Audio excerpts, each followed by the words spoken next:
ও মা রে, ও মা।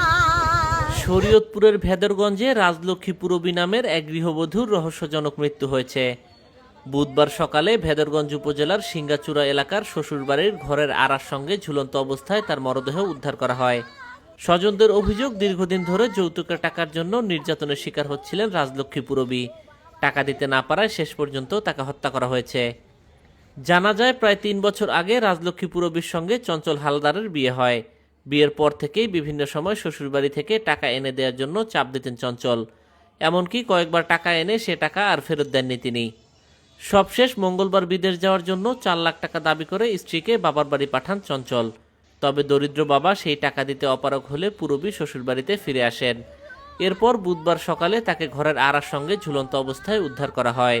পরে হাসপাতালে নেওয়া হলে কর্তব্যরত চিকিৎসক তাকে মৃত ঘোষণা করেন। স্বজনদের দাবি, এটি আত্মহত্যা নয়, বরং একটি পরিকল্পিত হত্যাকাণ্ড। দ্রুত অভিযুক্তদের গ্রেপ্তার ও সর্বোচ্চ শাস্তির দাবি জানিয়েছেন তারা। এরকম ৭০,০০০ টাকা দিয়েছি, আমার এরা দেয় নয়। আরে আমি কই আমার নাই, আরে কি করছে কই আরে আমি কই পাই না, আমি কই এতটা মনি আমরা কই তোরা টুসা। ও বাবা, আমি টাকা দিতে আমি শেষ হয়ে, আমি কাম করে ভাত খেয়ে বুঝেন, অনেক টাকা দিতে আমি শেষ, এরপর অন্য টাকা চাই। টাকা দিয়ে দেখে আমার মেয়েরে মারিয়া লেছে, আমি লেজে বিশ্বাস চাই স্যার। আমার একটা মেয়ে বুঝেন, আমি লেজে বিশ্বাস চাই। আমার মায়ের অনেক মারছে বুঝেন, খালি আমার ফোন দিয়ে বাবা আমার মারে টাল লেগা, খালি আমার টালে আমার, আমি টাকা দিতে হুদে হয়ে গেছি গা। এদিকে ঘটনার পর থেকেই পলাতক রয়েছেন অভিযুক্ত স্বামী চঞ্চল হালদার।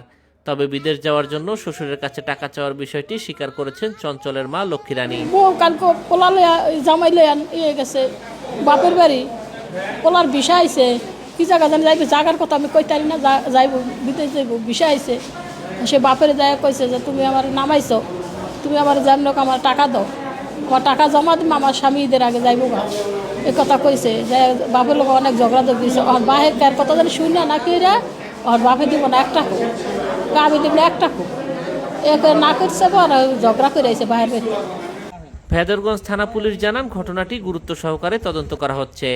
লিখিত অভিযোগ পেলে আইনানুগ ব্যবস্থা নেওয়া হবে। আমি নিশ্চয় তারা সদর হাসপাতালে, হ্যাঁ আমরা ঘটনাস্থলে গিয়েছিলাম, তদন্ত চলতেছে আর কি ভাই। এমন যে অভিযোগ যেভাবে দিবে এভাবে আমাদের দুজন কর্তৃপক্ষের সাথে কথা বললে এভাবে আইনগত ব্যবস্থা গ্রহণ করবো, অসুবিধা নেই।